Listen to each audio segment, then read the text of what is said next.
Min morgenrutine. Og så står jeg op. Det første jeg gør, det er at stå op om morgenen. Og så skal jeg i det mening, at jeg plejer at tage tøj på, men det skal jeg jo ikke nu, fordi at jeg sover altid med det på. Jeg glemmer det altid. Så skal jeg børste tænder. Der var min tandbørste. Ja, så børster jeg den, og man skal huske at børste dem rigtig grundigt. Se, hvordan man børster tænder. Rigtig, rigtig grundigt. Rundt i alle siderne.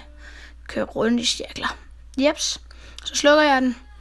Godt, så ligger jeg ned, og så ser jeg, at der er en hindbær.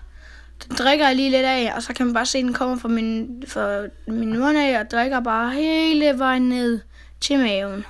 Jeps.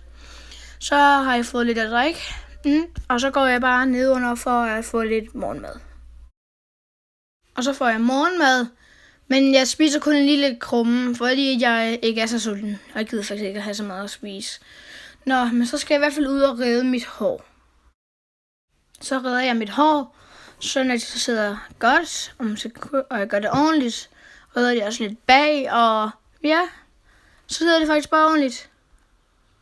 Og så skal jeg i skole, men jeg gider ikke have sko på, så jeg går bare og har bare tæer.